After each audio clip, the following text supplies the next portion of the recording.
Oi, gente, faz um tempão que eu não gravo vídeos, né? Pois é, mas eu resolvi voltar porque tá tendo uma polêmica aí, porque os planos de saúde não querem pagar a terapia-ABA para as crianças com autismo. Mas enfim, por que eu escolhi a Ana? Porque eu já admiro o trabalho dela, há um tempão. Pelos cursos que ela ministra, pelas palestras que eu já assisti em várias faculdades. E ela trabalha com crianças com autismo em todo o Brasil. Não é só no estado de São Paulo, onde ela tem lá o NIC.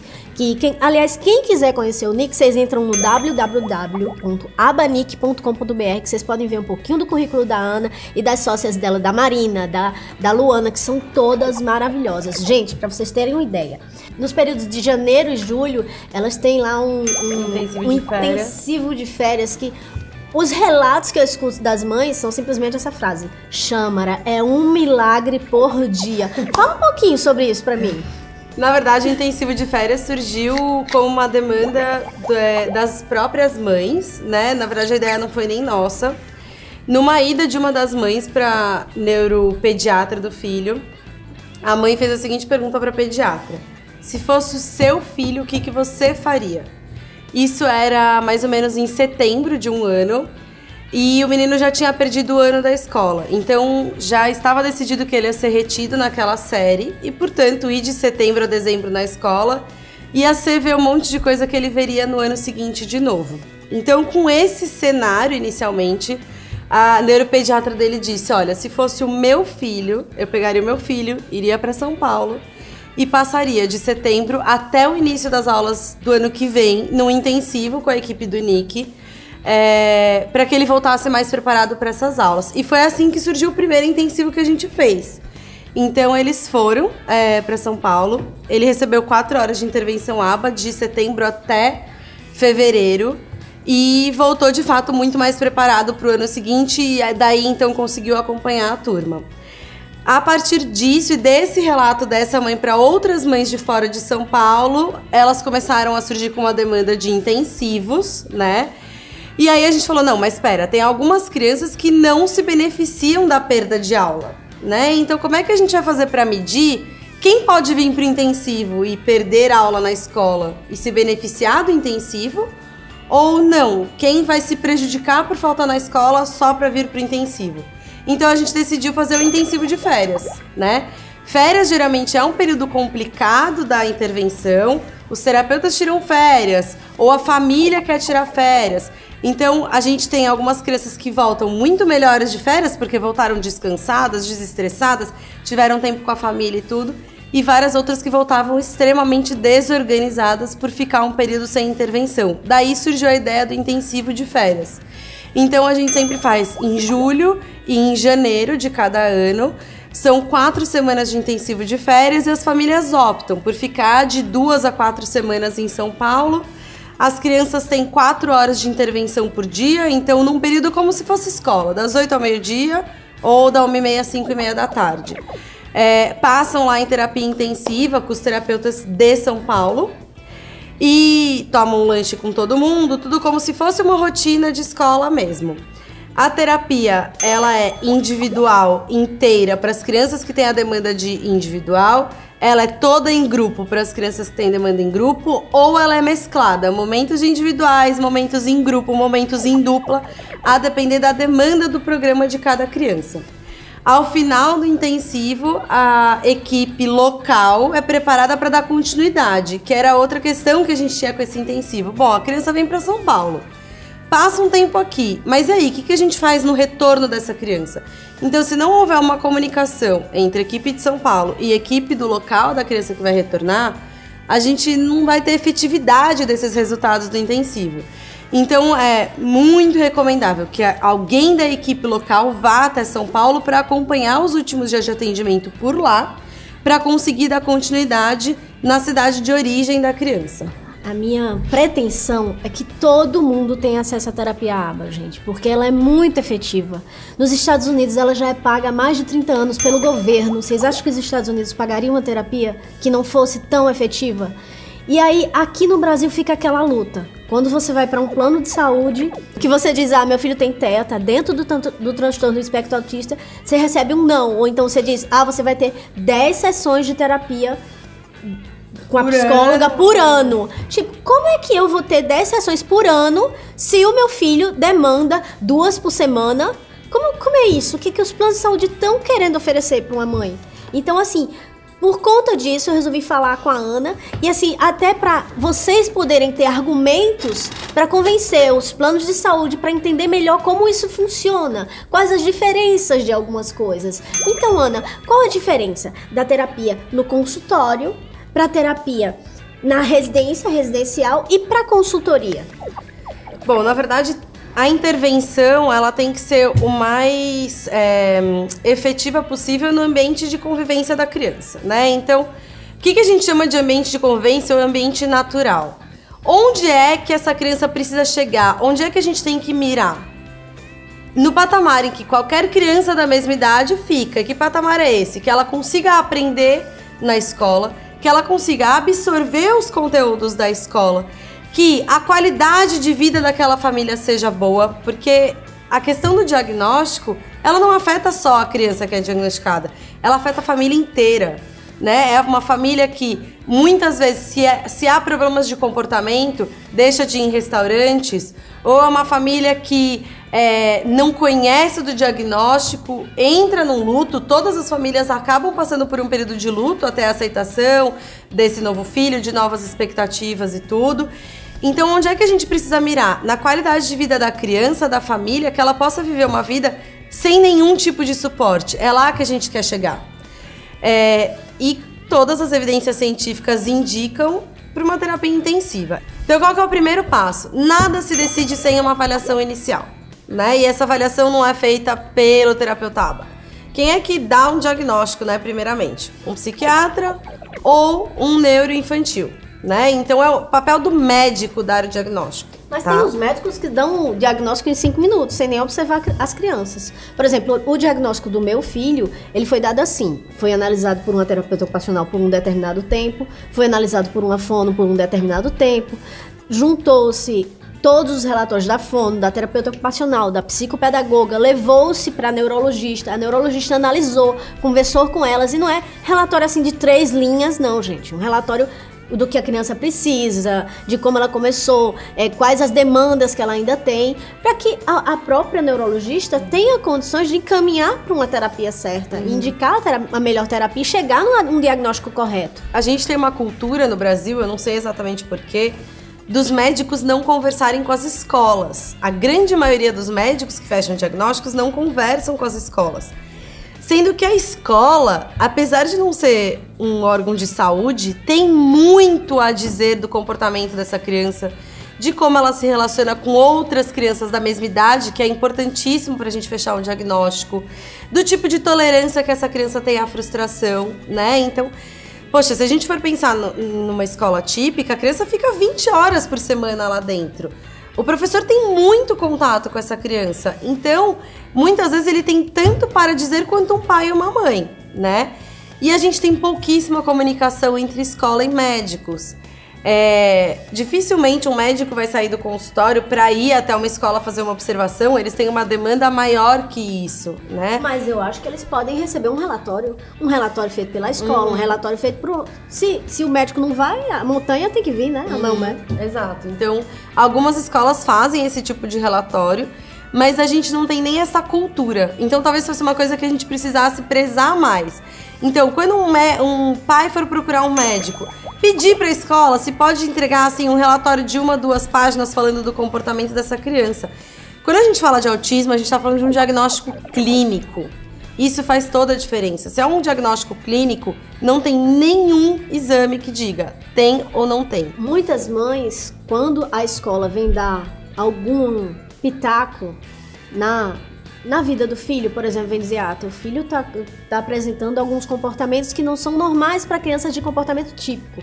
Ou seja, ele não interage com os amiguinhos, ele tá correndo demais, ou ele tá fugindo demais da tarefa. E aí, quando a escola vai sinalizar isso e diz que pode haver indícios de autismo, o que a mãe costuma fazer? Muitas mães costumam fazer, tirar da escola.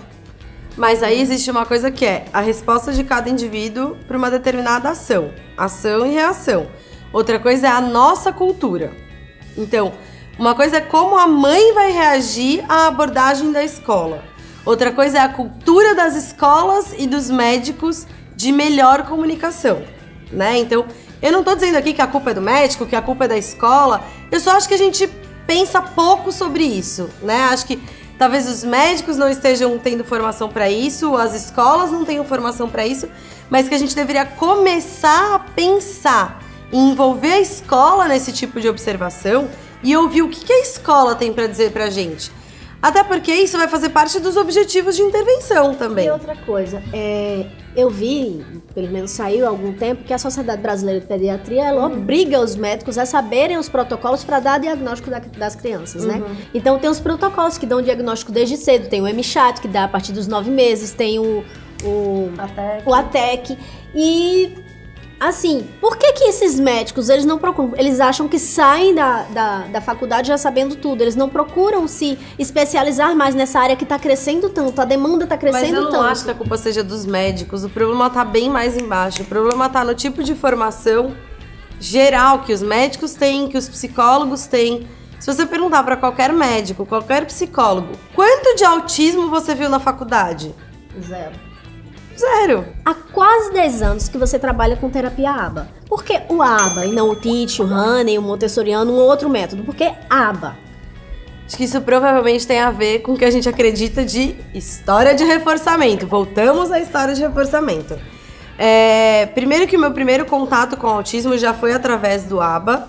Então, já na faculdade, quando eu entrei para o CAIS USP, que é um projeto de atendimento gratuito na USP, coordenado pela professora Marta Ubner, o CAIS já existia e na procura de alguma coisa prática para fazer na faculdade, para sair um pouco da teoria ali e ir para alguma coisa da prática, eu conversei com a minha professora de análise do comportamento, com a Paula Deber, no primeiro ano de faculdade. Eu queria fazer alguma coisa com análise do comportamento, tô gostando muito da disciplina e tudo. E a Paula me disse então que a professora Marta tinha um projeto dentro da USP que eu poderia estagiar. Fui atrás da professora Marta e comecei então a ter contato com autismo e com ABA, né? Então, para começar, a minha porta de entrada no autismo foi pelo ABA e isso provavelmente tem muito a ver com o que eu faço hoje. Foi um gatilho. Depois disso, eu entrei em contato com algumas abordagens, então eu fui fazer alguns cursos curtos de outras abordagens, como o TEACH ou como o Sunrise e coisas assim. Até porque eu acho que o melhor jeito de você ter uma visão crítica é você conhecendo. Exatamente, eu defendo tanto a terapia ABA, mas muita gente me pergunta, mas como é o TEACH? Como é o... Eu fui fazer curso de TEACH, gente, eu fui fazer curso dos outros métodos para entender um pouquinho como era a diferença, até para poder falar, né? E, enfim, fiz cursos dessas abordagens, mas aí tem uma questão que a gente esquece um pouco, que é quando a gente escolhe uma determinada abordagem, a gente está escolhendo, na verdade, a visão de ser humano que a gente tem. Então, quando eu escolho o ABA, eu não estou escolhendo só o tipo de intervenção que tem maior comprovação científica. Eu estou adotando uma visão de ser humano. De que todo comportamento pode ser modificado. Exato. Então, se eu falar, por que eu não fui ser psicanalista? Porque a visão de ser humano não era a que se encaixava com a minha visão. A visão de ser humano que se encaixa com a minha é de análise do comportamento. Eu ouço muita gente falando assim, quando a gente vai entrevistar a T. Então, vamos entrevistar o pessoal da cidade, a gente precisa montar uma equipe nova para um caso, e a mãe selecionou algumas pessoas. Aí a pessoa fala assim, eu sou psicanalista, mas eu acho que pro autismo só o ABA serve, então eu tô disposta a trabalhar com isso. Não é um método, não é um livro de receita, né? Então, não é assim, para bolo de laranja, a farinha integral vai melhor do que a farinha branca. Não é para autismo, ou para adulto, ou para criança. A minha visão de ser humano é qual? Qual é a filosofia que está por trás disso? A filosofia do behaviorismo.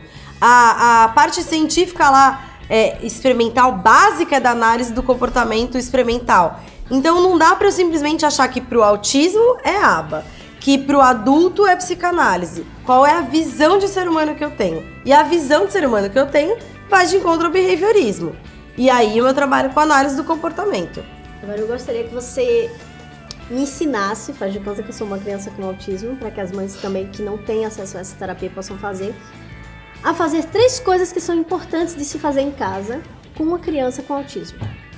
Bom, a primeira com certeza é esse contato visual da atenção compartilhada. Então, eu pegar alguma coisinha que ele gosta, que ele tá brincando, esconder um pouquinho e devolver quando olhar.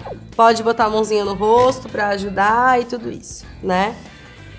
A segunda, que deveria ser regra em toda e qualquer casa, para crianças com autismo, sem autismo, crianças típicas, atípicas, com certeza é instrução dada, instrução cumprida, né? Então, é super importante que os pais tenham controle instrucional dessa criança. E não é uma coisa fácil de construir. Explica melhor para as mães Vou. que têm... Então, assim, instrução dada, instrução cumprida se eu te dei uma instrução, você cumpre ela até o final. Nem que eu tenha que pegar na sua mão e te ajudar a fazer. Então, se eu pedir, Xamara, vai lá no quarto e pega sua Crocs pra sair. E você não correspondeu, eu vou pegar na sua mão, te levar até o quarto, pegar a Crocs, trazer de volta e falar, legal, você trouxe a Crocs, joia. Então, esse controle instrucional, se a criança entender que tudo que o meu pai e a minha mãe pedem, eu tenho que fazer, ela fica muito mais atenta, ela tem muito mais oportunidade de aprendizagem. Na verdade, isso é um exercício para os pais também. Se eu dar uma instrução agora, eu vou ter a paciência de ajudar o meu filho a fazer? Sim ou não? Se você não for ter a paciência para fazer naquele momento, não dá a instrução. É melhor você fazer por ele do que você dar a instrução e ele não cumprir. Mas muitos pais querem tratar crianças com alguma comorbidade como especiais. É lógico que eles são especiais porque são nossos filhos, mas eu digo, tratar tipo, tá deitando no chão do supermercado gritando, ele tá fazendo isso porque ele é especial. Então, acabam não corrigindo certos comportamentos porque receberam um diagnóstico de autismo, e aí? Daí é a orientação profissional mesmo que vai fazer isso, né? É muito difícil passar pelo processo de luto do diagnóstico e ainda ter que lidar com isso e claramente todos os pais se perguntam qual é o caminho que eu devo tomar, né? Uma pergunta que é bastante frequente entre os pais que a gente atende é assim, até que ponto determinados comportamentos são do autismo ou são de malcriação ou são de personalidade do meu filho ou tudo aí, né? Para nós da análise do comportamento não importa muito da onde eles são. Importa que se há um comportamento e se há ambiente, a gente tem possibilidade de mudança. Então, a criança entender que instrução dada e instrução cumprida é muito importante. Um outro problema que eu vejo muito é a mãe falar assim, a criança está lá no celular.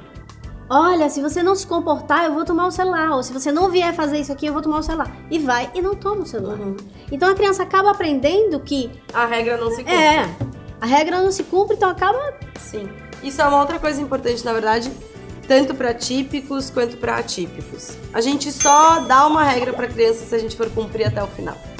Então, dizer do tipo, você tá no meio do shopping, se comporta, senão você nunca mais vem no shopping, claramente não vai se realizar. Você não vai conseguir nunca mais levar ela no shopping, né? Então, se for para dar ameaças e se for para punir de alguma forma que você queira, pelo menos faça com alguma coisa que você possa cumprir. Então, entre você tirar alguma coisa dele porque ele não se comportou ou você dar porque ele se comportou, a segunda opção é sempre melhor. Isso eu não tô falando porque é psicologia que a gente acha bonito e o discurso é politicamente correto. Isso é dado de ciência, tá? Isso é dado de pesquisa. O reforçar o adequado ensina mais do que o punir inadequado. E a terceira coisa? Tá. Uma terceira coisa que a gente pode pensar em estruturar para os pais é toda vez que você entregar um item para o seu filho, que você nomeie aquele item com apenas uma palavra, né? Então, ele tá aqui te pedindo o celular, você decidiu entregar o celular. Ao invés de só entregar, ou ao invés de dizer, você quer o celular, que legal, agora eu entendi, você vai ver o vídeo, né? Que vira uma bíblia de discurso, uma palavra, para ficar mais fácil dele fazer a relação entre o nome do objeto e o objeto. Então, você tá aqui mexendo no seu celular, o seu filho veio e apontou que ele quer o celular. Você decidiu entregar, entrega falando uma palavra. O celular! Não é você quer o celular, o que você quer o celular? Não, é o celular só. Sempre que a gente pensar numa criança aprendendo a falar, pensem em vocês aprendendo uma língua nova. É exatamente o mesmo processo. Então, se vocês estivessem numa sala aprendendo alemão, como é que será que vocês iam aprender mais fácil que isso chama celular em alemão? se o professor falasse o nome do celular e mais um monte de palavras em alemão, ou se ele falasse só como fala celular em alemão. Provavelmente a segunda opção. Então o seu filho está passando pelo mesmo processo de aprendizagem de linguagem. Mais ou menos quando você diz para uma criança, não abre, e ela escuta só abre. Uhum, não sobe, e ela escuta só o sobe. A gente nem sabe o que ela escuta, mas a questão é que cada vez que você fala não faz tal coisa, você não está ensinando o que ela deve fazer no lugar disso. Então, muitas das crianças não obedecem aos comandos de não sobe no sofá, não bate na sua irmã, não faz não sei o que lá. Porque eles não sabem o que fazer no lugar disso para ter o mesmo efeito. Então, por que será que esse menino bate na irmã? Aí o pai já responde pra gente, eu já percebi que é pra me provocar. Então, pra chamar atenção. Ou ele bate na irmã quando eu tô falando com a irmã. Então, muitas vezes os pais relatam isso. Eu tô falando com a irmã, então ele tá sem atenção, ele vem e bate na irmã. E aí, outra coisa ele pode... O pai dá atenção pra ele, em vez de dar atenção pra irmã que apanhou, que é o pior, né? Mas não é nem o pior, é assim. Se você percebeu essa característica no comportamento, se é pra vir e também participar dessa interação e também chamar a atenção da irmã e sua pra ele, que outro tipo de comportamento ele pode emitir que seja mais adequado do que o bater? Então é uma criança que fala, por exemplo, então ele pode vir e falar, mãe, olha pra mim.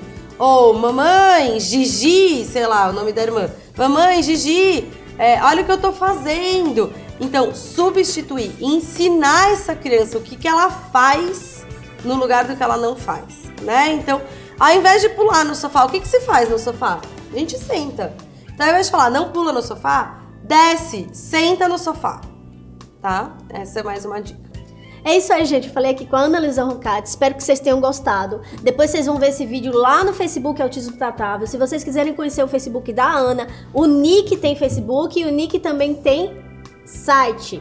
O Gustavo vai colocar aqui embaixo, tá, Gustavo? www.abanic.com.br e entra no Facebook Autismo Tratável e me segue, tá? Entra e aproveita... no Nick também quero. Nick, Núcleo de Intervenção Comportamental. E aproveita e dá um curtir aqui pra mim, porque quando vocês dão um curtir, vocês já recebem outros vídeos quando a gente publicar. Eu sei que eu demoro um pouquinho pra gravar, mas é porque eu gravo sempre que eu acho necessário esclarecer algumas dúvidas dos pais. Obrigada a vocês. Um beijão e até o próximo vídeo.